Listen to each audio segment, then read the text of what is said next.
What kind of person calls the police over a grocery store cashier's tone? The answer stood at Register 3 of Harper's Market, her cart overflowing with frozen dinners and diet soda. Her face twisted in a scowl that could curdle milk. Karen Hensley, 48, was not having a good day. Her morning had started with a flat tire, a snarky email from her boss, and now a cashier who dared to speak to her with less than groveling deference. The store was a small, family-owned market in suburban Ohio, its fluorescent lights humming softly, the air thick with the scent of fresh bread and cleaning solution. Karen's voice, sharp and grating, sliced through the hum as she berated Mia. A 19-year-old cashier with tired eyes and a name tag slightly askew. "You think you can talk to me like that?" Karen snapped, her hands planted on her hips, her purse swinging like a pendulum. Mia, barely out of high school, had been working double shifts to save for college. She'd said, "Ma'am, could you please scan your loyalty card?" A simple request that Karen had somehow interpreted as a personal attack. The line behind Karen grew restless. An elderly man named Harold shifted his weight, clutching a single loaf of rye bread, his eyes darting nervously between Karen and the exit. A woman in her 30s, Sarah, stood frozen, her toddler tugging at her sleeve, sensing the rising tension. Karen didn't notice them. Her world had narrowed to Mia, the perceived slight, and the phone already in her hand. "I'm calling 911, she declared, her voice loud enough to make a nearby stock boy drop a can of beans. Mia's eyes widened, but she held her ground, her hands trembling slightly as she gripped the edge of the counter. "Ma'am, I didn't mean any disrespect," she said, her voice steady but soft, like someone trying to calm a wild animal. Karen wasn't listening. She was already dialing, her fingers jabbing at the screen, her breath heavy with indignation. The call connected, and Karen's voice took on a theatrical pitch, as if she were auditioning for a role in a drama. "I'm at Harper's Market, and I'm being harassed by an employee. She's rude, unprofessional, and I feel unsafe."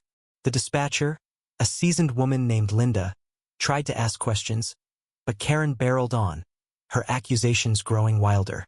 "She's threatening me. I want an officer here now." Mia's face flushed, not with anger but with the kind of quiet panic that comes from being accused of something you didn't do.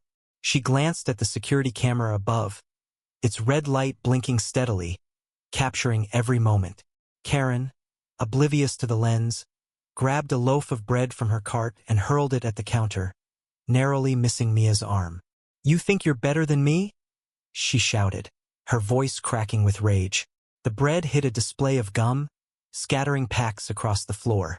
Sarah gasped, pulling her toddler closer. Harold muttered something under his breath, too soft to hear.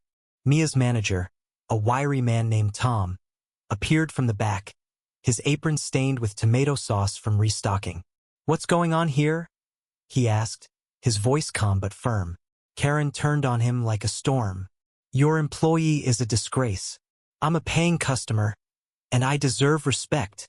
Tom looked at Mia, then at the scattered gum and the bread on the floor. He'd seen customers like Karen before, people who turned small slights into personal crusades. But this was different. Karen wasn't just complaining. She was escalating, her phone still pressed to her ear, demanding an officer. Tom stepped between Mia and Karen, his hands raised in a gesture of peace. "Let's all calm down," he said. But Karen wasn't interested in calm. She grabbed a can of soup from her cart and slammed it on the counter, the metal clanging like a gavel. "I'm not leaving until she's fired," she screamed. The store felt smaller now, the air thick with tension. Mia's hands shook as she tried to process a refund for a customer who'd abandoned their cart and fled. She wasn't trained for this, not for customers throwing things, not for 911 calls over a loyalty card. But she remembered her mother's advice. Keep your head up, even when they try to drag you down. Mia straightened, her voice steady as she said, "Ma'am, I'm just doing my job." Karen's eyes narrowed, her lips curling into a sneer. "Your job? You're nothing but a rude little brat." The word stung, but Mia didn't flinch. She glanced at the camera again, its silent eye recording everything. Somewhere in the back of her mind, She hoped it was catching every detail: the bread, the soup can, Karen's red-faced fury. Then came the twist no one expected. Sarah, the woman with the toddler, stepped forward, her phone in hand. "I recorded it," she said, her voice trembling but clear. "I've been filming since she started yelling." Karen froze, her phone still pressed to her ear, the dispatcher's voice faintly audible. Sarah held up her phone, the screen showing a shaky video of Karen's outburst: her throwing the bread, her slamming the can, her screaming. The evidence was undeniable, a digital mirror reflecting Karen's rage back at her. Harold, the elderly man, nodded slowly, as if he'd known all along this was coming. Tom's eyes widened, but he kept his composure, stepping closer to Sarah. "Can you send that to me?" he asked quietly. Sarah nodded, her fingers already tapping to share the file. Karen's face drained of color, her bravado faltering for the first time. "You can't do that," she sputtered, but the words lacked conviction. The dispatcher's voice cut through. "Ma'am, an officer is on the way. Please stay where you are." The store fell into an uneasy silence, broken only by the faint hum of the freezers and the distant wail of a siren. Karen's hand trembled, her phone still clutched tightly, as if it were her last lifeline. She glared at Sarah, her eyes burning with a mix of fear and defiance. "You're all ganging up on me," she spat, her voice shrill but cracking at the edges. Sarah didn't back down. She held her phone steady, her toddler now clinging to her leg, wide-eyed but quiet. "You threw things at her," Sarah said, pointing at Mia. "You scared everyone in here." Karen's mouth opened, then closed, her usual arsenal of complaints failing her. The video was a ticking bomb, and she knew it. Mia stood behind the counter, her heart pounding but her face composed. She'd dealt with difficult customers before, but none had escalated to this. She glanced at Tom, who gave her a small nod, a silent reassurance that she wasn't alone. The siren grew louder, and within minutes, a police officer stepped through the sliding doors. Officer Daniels, a broad-shouldered man with a calm demeanor, surveyed the scene. The scattered gum, the bread on the floor, the can of soup still wobbling slightly on the counter. "Who made the call?" he asked, his voice even but authoritative. Karen stepped forward, her confidence returning like a mask slipping back into place. "I did," she said, her tone dripping with victimhood. "This cashier was rude, threatening, and completely out of line. I felt unsafe." Daniels raised an eyebrow, his gaze shifting to Mia, who stood quietly, her hands folded in front of her. "Is that true?" he asked. Mia shook her head. "I asked her to scan her loyalty card, and she started yelling. Then she threw things." Her voice was steady, but her eyes betrayed the strain of holding it together. Daniels turned to Tom. "You the manager?" Tom nodded, stepping forward. "We have security footage," he said, pointing to the camera above. "And this customer," he gestured to Sarah, recorded it on her phone. Karen's face twitched, her bravado crumbling again. "That's not legal," she protested, but Daniels held up a hand. "Ma'am, let's see the footage first." Tom led Daniels to the back office, where the security system hummed quietly. Sarah followed, her phone ready to share the video. Mia stayed at the counter, ringing up Harold's bread with mechanical precision, trying to focus on the familiar beep of the scanner. Harold leaned in, his voice low. "You did good, kid," he said, his weathered hand patting the counter. Mia managed a small smile, but her stomach churned. She didn't want this, not the police, not the drama, not the weight of being the center of it all. In the back office, Daniels watched the security footage first. It showed Karen's escalating rage, her throwing the bread, her slamming the can, her voice booming through the small store. Then Sarah's video played, capturing the same scene from a different angle, the audio crystal clear. Karen's insults, her accusations, her demand for Mia to be fired. Daniel's expression didn't change, but his jaw tightened slightly. He returned to the front, where Karen stood with her arms crossed, her purse slung over her shoulder like a shield. "Ma'am," Daniel said, addressing Karen. "The footage shows you throwing items and yelling. That's assault and disorderly conduct."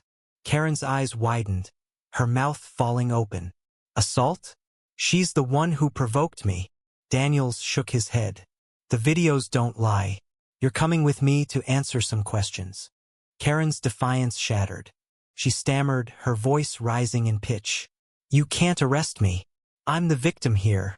But Daniels was already guiding her toward the door, his hand firm but not rough on her arm. The other customers watched in stunned silence, the weight of the moment sinking in. Mia felt a strange mix of relief and guilt, as if she'd somehow caused this by not being deferential enough. Tom placed a hand on her shoulder. "You didn't do anything wrong," he said quietly. "She did this to herself." Outside, the red and blue lights of the police cruiser flashed, casting shadows across the parking lot. Karen's protests grew fainter as Daniels led her to the car, her purse swinging wildly. Sarah tucked her phone away, her toddler now asleep in her arms, exhausted by the chaos. Harold shuffled out, his bread tucked under his arm, muttering about people these days. Mia leaned against the counter, her breath shaky. The store felt empty now, the tension replaced by an eerie calm.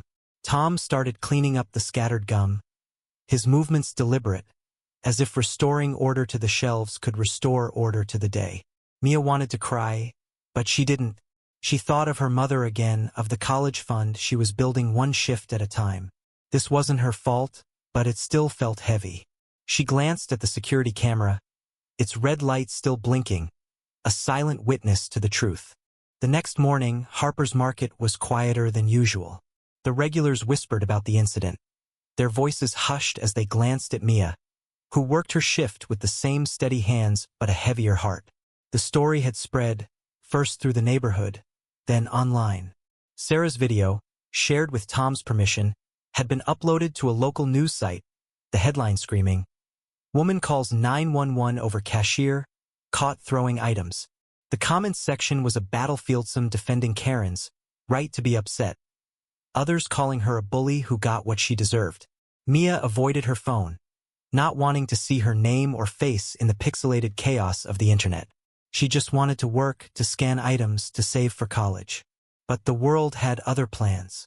Karen, meanwhile, sat in a holding cell at the local precinct, her purse confiscated, her indignation replaced by a dawning realization. The charges, disorderly conduct and simple assault, weren't severe, but they carried consequences. A fine, community service, maybe even a mark on her record. She'd called her sister, expecting sympathy, but even she had been curt. "You threw a can of soup, Karen?" her sister said, her voice flat. "What did you think would happen?" Karen didn't answer. She stared at the gray walls, her mind replaying the moment she'd dialed 911, the moment she'd let her anger take the wheel. She'd always prided herself on standing up for herself, on demanding respect. But now, faced with the cold reality of handcuffs and a court date, she felt something she hadn't in years: shame. Back at the store, Mia's shift ended, and Tom called her into the back office. She braced herself, half expecting a lecture about handling customers better. Instead, he handed her a letter. "This came from corporate," he said, his voice soft. Mia opened it, her eyes scanning the words. A commendation for her professionalism, along with a small bonus for handling a difficult situation with grace. She blinked, the weight in her chest lightening just a fraction.